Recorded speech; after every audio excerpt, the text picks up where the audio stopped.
한때 평화로운 왕국에서 이야기가 시작됩니다. 이곳은 이상적으로 보이는 사회였지만 그 이면에는 여전히 불평등과 불공정이 존재했습니다. 어느 날 현명한 왕은 이 사회를 보다 공정하게 만들고자 하는 열망에 사로잡혀 특별한 의뢰를 받게 됩니다. 왕은 왕국 곳곳에서 문제를 해결할 철학자를 찾고 있었고 마침내 한 외지인 철학자가 나타났습니다. 그는 왕에게 무지의 배일 개념을 소개하며 사회를 새롭게 디자인하기 위해 이것이 필요하다고 설명했습니다.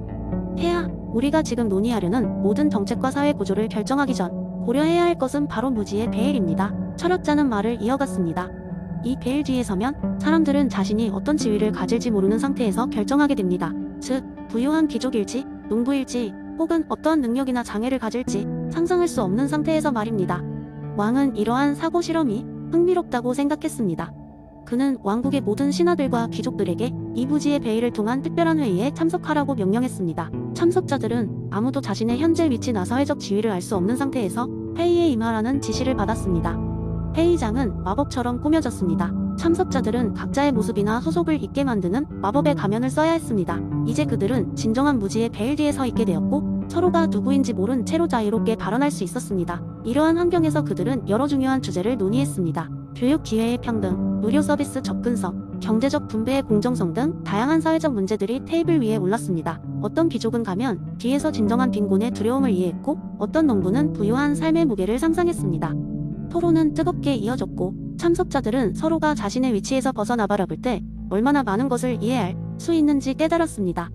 자신이 직접 겪지 않은 삶이 도전에 대해 공감하게 되었고 모든 참석자는 보다 공정하고 배려심 있는 사회를 위해 어떤 원칙이 필요한지를 새롭게 깨달았습니다. 회의가 끝난 후 참석자들은 마법의 가면을 벗고 자신들의 진짜 정체성을 되찾았습니다.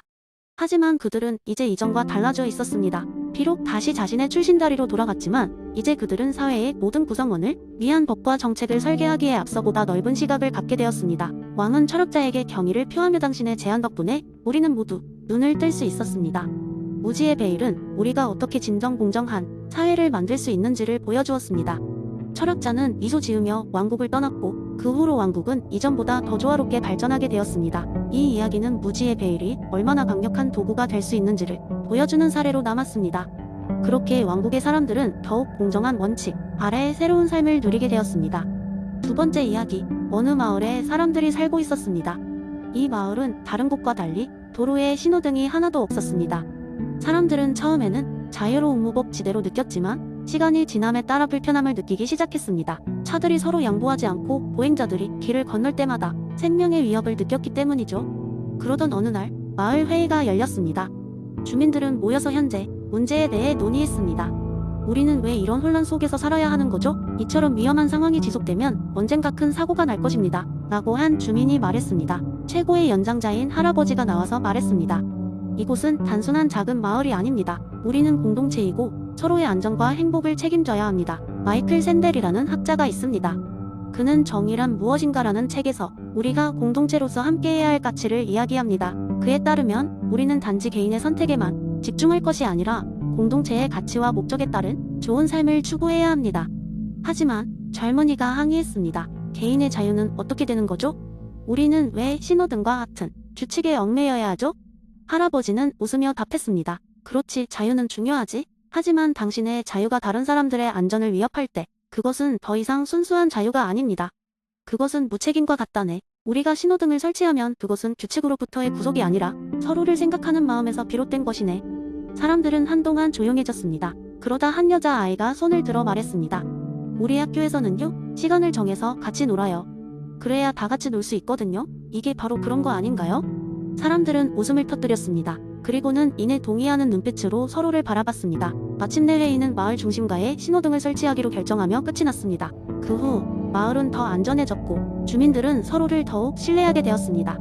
각자의 자유는 유지되었지만 그 자유가 더 큰 공동체의 이익을 위해 사용될 때 비로소 그 의미가 더욱 깊어짐을 깨달았습니다. 마을 사람들은 샌델의 이론을 통해 진정한 공동체의 의미를 배웠고 그들은 그것을 통해 더 좋은 삶을 만들어 나갔습니다. 시간이 흘러 마을은 꽤나 유명해졌습니다.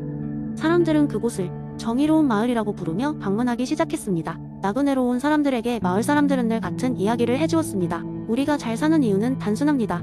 우리는 서로가 무엇이 가장 좋은지를 항상 생각하고 함께 같은 목적을 지니고 살아가기 때문이죠. 사람들은 각자의 이야기를 가지고 돌아갔고 자기도 모르게 마이클 샌델이 공동체주의를 실천하며 삶의 질을 높이게 되었습니다. 세 번째 이야기. 어느 작은 마을에 벤담이라는 이름의 철학자가 살고 있었습니다. 그는 마을 사람들이 공리주의 원리를 이해하도록 돕고 싶어 했지만 이론 자체가 복잡하고 추상적일 수 있기 때문에 어떻게 이를 재미있고 쉽게 전할 수 있을지 고민하고 있었습니다. 그러던 중 벤담은 마을 축제를 기회로 삼아 사람들에게 공리주의를 설명하는 멋진 아이디어를 떠올렸습니다. 축제 당일 벤담은 마을 광장에 커다란 천막을 세우고는 행복 측정 오락실이라는 큰 간판을 걸었습니다. 마을 사람들은 호기심에 찬 얼굴로 그곳에 몰려들었습니다.